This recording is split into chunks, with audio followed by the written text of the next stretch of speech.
ABC, what's going on? It's LJ, and happy Labor Day to everyone. It's Monday, Labor Day, holiday, winding down from a long day, and I wanted to make sure I circled back with another video. I know I showed the metal stack of things that I had picked up a couple of days ago, and this is kind of the other stack. Alright, let's get started. First one I grabbed, this is John Mellencamp's Life, Death, Love, and Freedom. I thought this was a great album. Where I stand with John is I've been a John Mellencamp fan for years and years and years. We all know the hits. We all know John. You know, it's kind of one of those, nothing brings out Heartland rock like Summertime, and by Heartland rock I mean like Springsteen, Mellencamp, Petty, that kind of stuff. And I think Newberry Comics they had these on sale. So I grabbed it right away. I thought it was a really, really good album. It's not super Heartland, Jack and Diane, or Scarecrow Mellencamp. It's actually very quiet. I'd kind of earmark this as more like a Nebraska, or more like Mellencamp's Big Daddy for John fans. I thought it was a really good album. Well worth picking up.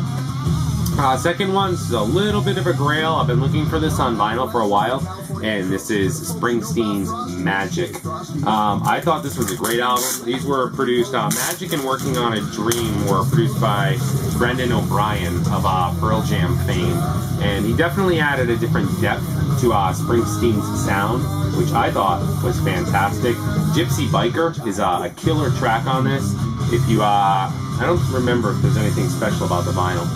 Just black vinyl, 180 grams, so super heavy vinyl. An absolutely killer record. I mean, by all means, if you're a Bruce fan at all, you've got to grab it. This is one that I've been looking for a while for a good price. This is the soundtrack to the movie Once. This is a movie my wife and I watched maybe like 5 years ago and really, really liked it. It was a surprisingly good movie and a surprisingly good soundtrack. I mean, except for the hits. Falling Slowly, which is a little burnt. There's the inner sleeve. But a lot of the other songs, I like Glen Hansard's work with the Frames and Swell Season.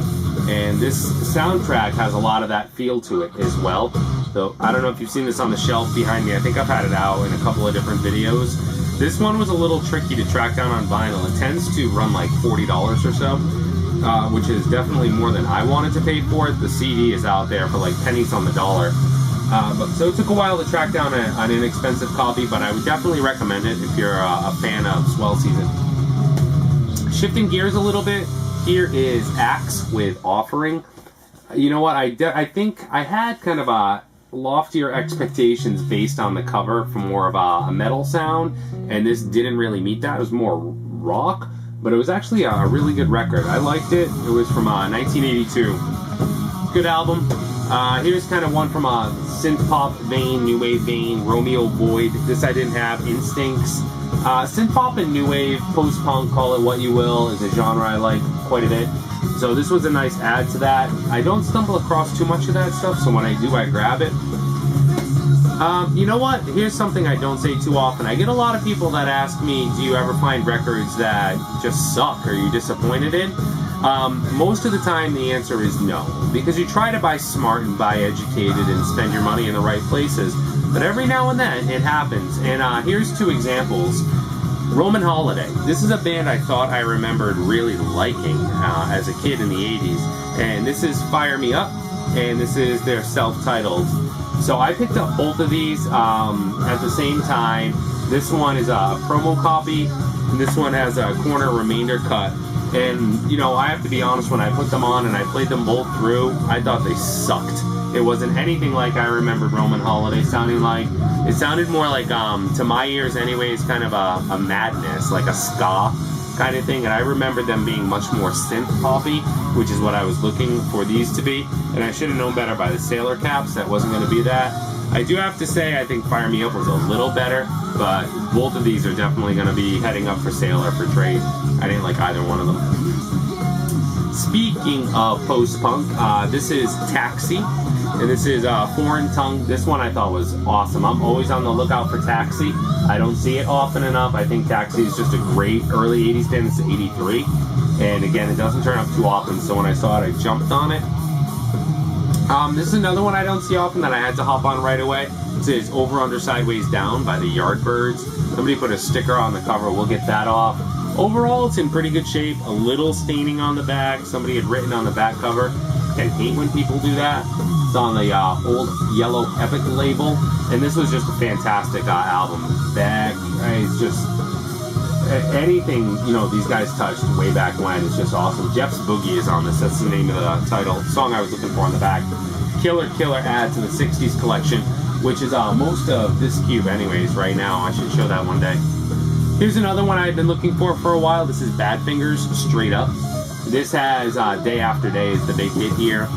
When this turned up for just a few dollars at the flea market a couple of weeks ago, I almost went nuts. It's in fantastic condition, very Beatlesque sounding.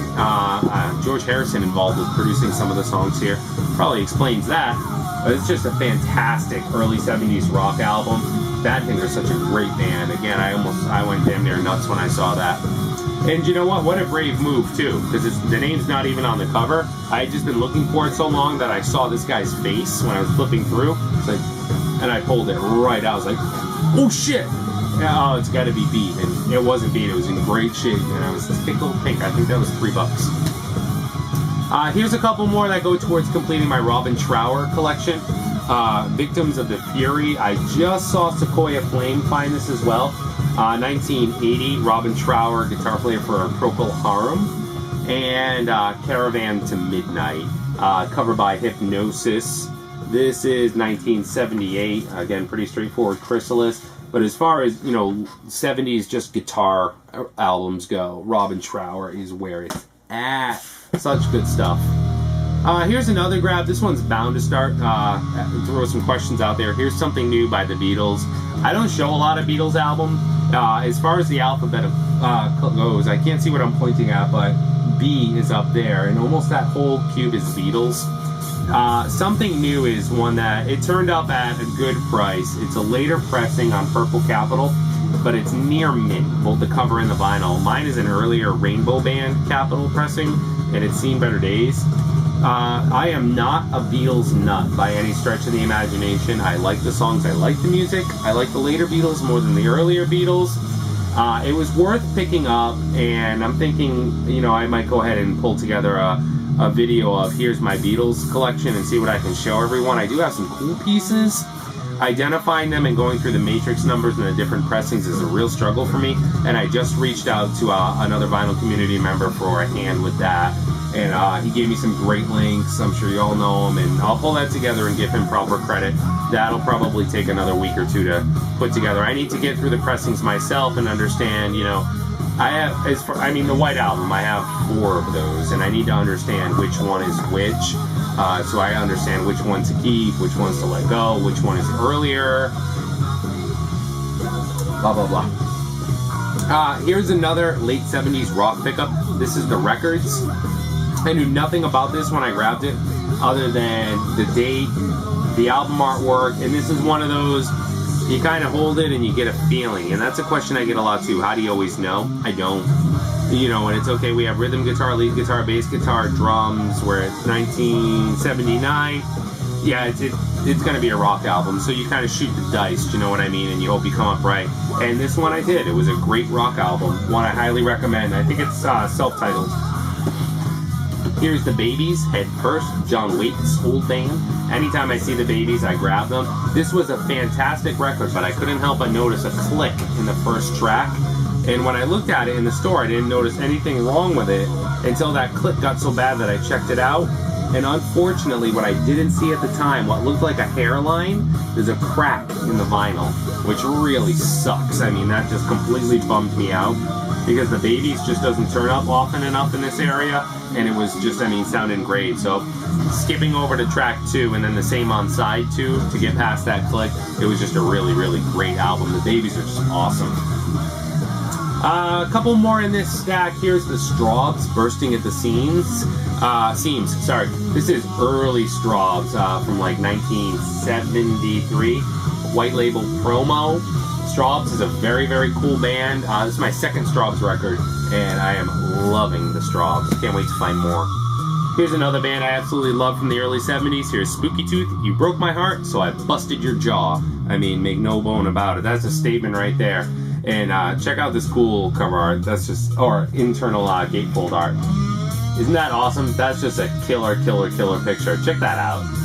Spooky Tooth is just a great band. Absolutely love them. Gary Wright's band. You have Mick Jones in here as well. I mean, just no shortage of cool names. But I mean, serious, just look at that chick. That's like hell hath no fury like a woman scorned, and she is whooping that guy's ass right now. What a killer album. I have a couple other Spooky Tooth records. I just listened to Tobacco Road, and then I saw that, so I was already on a little Spooky Tooth high. And the last two I picked up, and I don't buy much by this artist, was 2 copies of Nilsson's The Point. If you're not familiar with The Point is kind of like almost like a fairy tale, kind of fable. It's almost like a children's record, but it's a little smarter than that. And it's about people with pointed heads, and this person does not have a pointed head. He has a round head, so he wears a pointed head cap. This first one is a promo copy. This is, I think this is a later press on Black Label RCA. And the second one is in a little, the first one's in a little better condition, sorry. This is in earlier pressing, as in Orange Label RCA. And I grabbed this one, which isn't a promo because it has the storyboard book in it. And this had been made into, I believe, like an ABC after-school movie where Mike Lookinland, Bobby Brady, like, provided the voices for some of the characters. I believe it was an animated film. So, I mean, just total early 70s, just classic stuff. Kind of, you know, kids fare, but on the verge of what today would be considered completely unsafe for children. And, man, I love that stuff. As far as an album goes, it's a really cool listen. It's a really cool album. It's definitely got, like, childlike overtones, but almost like it's not safe. It's a great story all the way around, the way it goes, the way it ends. Definitely one I'd highly recommend checking out, either some samples on or picking up if you're not familiar with it. Or if you have it in your collection, man, yank it out and listen to it. Give it a shot if it's been a while. Cool album. So that is my stack, my quick update from the other stuff. Always some more stuff coming, so keep your eyes open. Everyone, thanks for watching. Hope you're doing well. Happy Labor Day.